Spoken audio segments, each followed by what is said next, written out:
This is TWiT. All right, well, I popped down to the bar today and picked up a couple of ounces of Nectar D'Or from Glenmorangie, one of my favorites. And the reason I did that is that we were out for dinner, a bunch of us, the speaker cadre for this particular conference.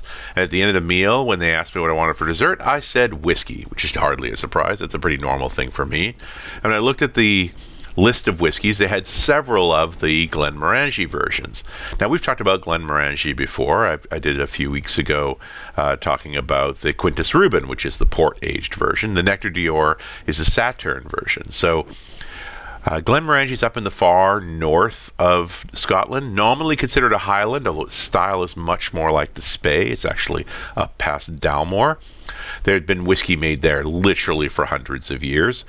Officially, that area was making whiskey starting in 1843 by a fellow named William Matheson, when he actually bought up a couple of giant gin stills, really, really tall ones. They call them the giraffes because they're over 5 meters high, about 17 feet tall.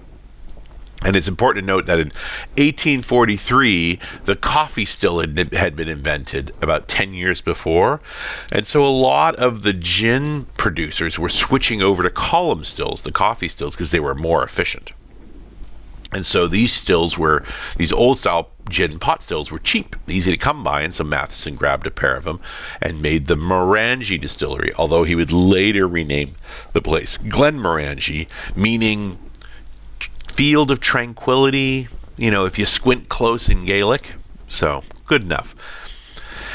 And you'd think that their logo would be the giraffe, and they do celebrate World Giraffe Day, having a couple of stills named after giraffe, but their logo is actually based on the Campbell stone from the Picts, which we talked about in the previous show. Very cool bit of technology. So, producing since the 1850s, converted up to steam in 1887, which is very early, getting rid of the risk of explosions. And then it was sold to MacDonald and Muir in 1918. They are a large operation, 10 Dunnish buildings right along the water there, plus some extra rack rooms. And they have been doing tours since the 1990s. They've been doing single malt since they became cool. The company was acquired by Louis Vuitton Moët Hennessy, LVMH, in 2004.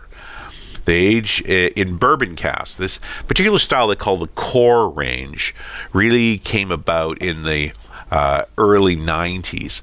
And their whole idea was that they aged in bourbon casks, primarily Jack Daniels and Heaven Hill, for 10 years. And then some they would bottle as a 10-year-old just aged in bourbon, and then they would do finishing ages. So La Santa did 2 years in sherry, Quintus Rubin does 4 years in port, and Nectar D'Or 2 years in Sauterne casks. That's a sweet dessert wine from France. There are other dishes on top of that. And in the whiskey industry, this was sort of looked down on as kind of a tacky party trick. Rather than committing to one right way to make their whiskey, here they were doing all these different things and sort of like pick and choose your thing. But the reason I had Nectar D'Or at the party was that, and brought this whole story up, is that when I went to order whiskey, a bunch of other folks stopped and sort of looked at me like, "Ooh, Richard's ordering whiskey. What are you ordering?" And I said, "Well, I think I'm going to get the Glenmorangie."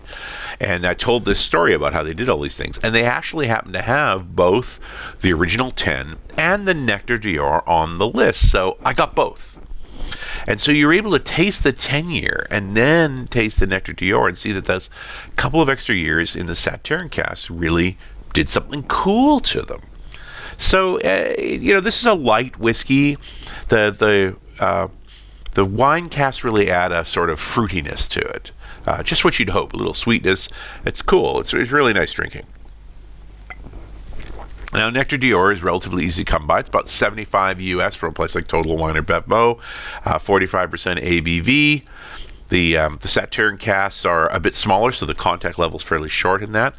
But it's not going to be around much longer. It looks like Glenmorangie is moving on. And this has happened to a few of the other editions as well, where originally this core range was all 10-year-old bourbon casks with a couple of years or maybe 4 years of finishing casks.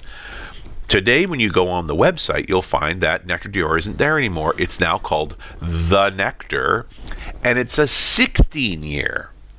So apparently they now have had these bourbon casks laid up long enough that they're putting 14 years into the bourbon cask, and then they're doing 2 years in sweet dessert wine casks. Although this new addition that they're calling the Nectar is actually both Sauternes, Monbazillac, which is also French, Moscatel, which is a Spanish dessert wine, and Tojaki, which is a Hungarian dessert wine. So they're sort of mixing and matching and pulling them together to make something new called the Nectar. I don't have pricing in the US yet. It's only available in Europe so far, running about 80 euros if you can find it. But I imagine in the next year or so we will see the Nectar appear in the US as well. And that's what I got. Thanks, Leo.